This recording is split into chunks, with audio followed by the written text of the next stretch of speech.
Москвада жашап, иштеп жүрүп жыйган мүлктөрүңүздү сүрсүтпөй, батирден батирге көчкөндө төгүп чачып жоготпой, айлыңызга бат-бат жиберип туруңуз. Бул үчүн 12 жылдан бери Москвадан Кыргызстанга жүк ташуу менен алектенген Зайырбек Маматкаримов аттуу туруктуу ишкерди сунуштайбыз. Зайырбектин машиналары мыкты, кызматкерлери жооптуу, кампалары кенен, жүктү үйүңүздөн алат. Ар бир 7 облусубузга чейин барат. Ар бир аманаттын амандыгына кепилдик берет. Кызмат акысы буюмуңуздун көлөмүнө жараша 500 рубльдан башталат. Байланыш номерлары +7 926 788 70 70 +7 929 624 63 64.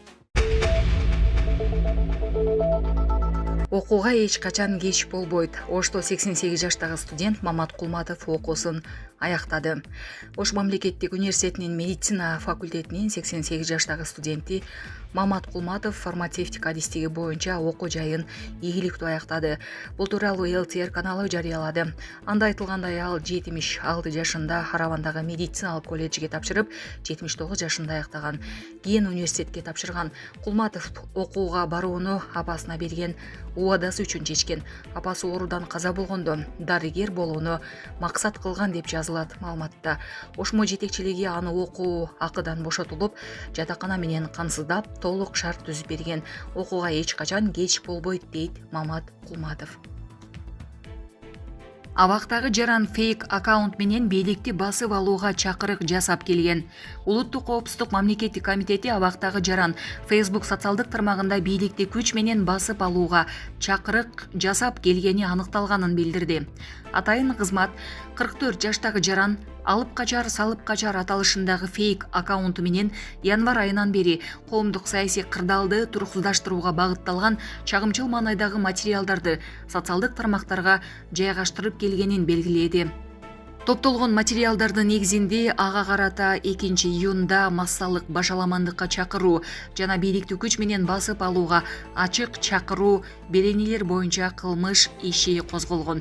УКМК ал бийлик өкүлдөрүнүн мыйзамдуу талаптарына активдүү баш ийбөөгө, массалык башаламандыкты чакыруу жана рассалдык, этникалык, улуттук, диний аймактар аралык кастыкты козутуу беренелери боюнча номер 27 түзөтүү мекемесинде 6 жылдан бери жазасын өтөп жатканын да кошумчалады.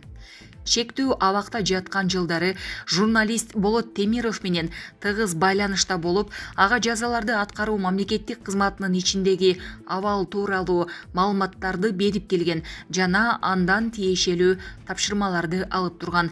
Учурда сотко өткөрүп берүү үчүн тергелип жаткан кылмыш ишинин алгагында тиешелүү иштер жүргүзүлүүдө. Булак Супер Кежи.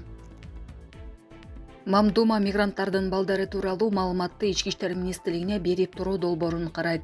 Орусиянын мамлекеттик думасы билим берүү боюнча жергиликтүү органдарды Ички иштер министрлигине мигранттардын балдары тууралуу маалымат берип турууга милдеттендирген мыйзам долбоорун карайт. Бул тууралуу парламенттин төмөнкү палатасынын төрагасы Вячеслав Володин билдирди. Атап айтканда, бала жана ата-энеси орус тилинен экзамендин жыйынтыгы окуу жайга алынганы же чыгарылганы, көзөмөлгө алынган чет өлкөлүк жарандардын билим берүү уюмдарына кайрылуусу тууралуу маалымат берилүүгө тийиш. Ички иштер министрлиги өз кезегинде мигранттардын балдарынын миграциялык каттоого алынганы жөнүндө маалымат менен бөлүшүп турат. Володин мындай чаралар баланын жана ата-энесинин Орусияда канчалык мыйзамдуу жүргөнү тууралуу маалымат менен ыкчам алмашып турууга өбөлгө түзөрүн, анын негизинде андан аркы чечимдер кабыл алынарын айтат. Мындан тышкары сөз болгон мыйзам долбоору чет элдик жарандардын орус тилинен тапшырган тестинин жыйынтыгын бирдиктүү федералдык системага киргизүүнү сунуш кылат. Былтыр Орусияда кабыл алынган мыйзамга ылайык мигранттардын балдарын тил экзаменин тапшырбастан мектепке алууга болбойт. Спикердин айтымында, мыйзам күчүнө кирген 2 айдын ичинде мектепте окууну каалагандардын 4% гана окуу жайга кабыл алынды. 22 майга карата тесттен өтүү боюнча 2868 арыз тапшырылса, сынакка 498 киши гана киргизилди деп жазылды Володин. Апрелде Орусиянын Рособнадзор мекемеси мигранттардын балдары үчүн орус тилинин экзамендин талаптарын күчөткөн. Эми мектепке кириш үчүн бала берилген суроолордун 90%-на туура жооп бериши керек. Бул тууралуу Володин өзүнүн Telegram каналында жазган. Мурун мектепке кабыл алуу үчүн 30% көрсөткүч жетиштүү болчу. 2024-жылы Москвада Крокус Сити холдо кеминде 145 кишинин өмүрүн алган куралдуу чабуулдан кийин Орусияда мигранттарга каршы маанай күчөгөн. Орус бийлиги кол салуу үчүн шектүү деп тажик тектүү жарандарды атаган. Расмий Москва ошондон бери мигранттарга талап эрежелерди кыйла катаалдатып, аларга каршы мыйзамдар кабыл алынып жатат. Расмий маалыматка ылайык 2025-жылдын январына карата 608.088 кыргызстандык жаран чет өлкөлөрдө миграцияда жүрөт. Анын ичинен 376.907 адам Орусияда миграциялык каттоого алынган. Россиядагы мигранттардын которгон акчасынын көлөмү рекорддук чекке жетти. Январь-апрель аралыгында сырттан которулган каражаттын көлөмү 1 миллиард 68 миллион долларды түздү. Бул тууралуу Улуттук банктын маалыматында айтылат. Билдирүүгө ылайык анын ичинен 1 миллиард 710 миң доллары Россиядан келген. Буга чейин Россиядан жылдын алгачкы 4 айындагы акча которуу боюнча рекорд былтыр катталып 857 миллион 200 миң долларды түзгөн. Ички иштер министрлиги соттуулугу бар жогу жөнүндө маалым катты кагаз түрүндө берүү токтотулду. Бул тууралуу Ички иштер министрлигинин маалымат кызматынан кабарлашты.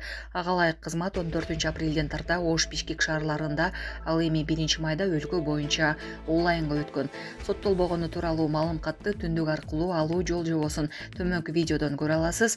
Буга чейин мамлекеттик кызматтарды бюрократиядан арылтуу өнүктүгүн алгагында 50 жашка чейинкилерге маалым каттар кагаз түрүндө берилбей калары айтылган.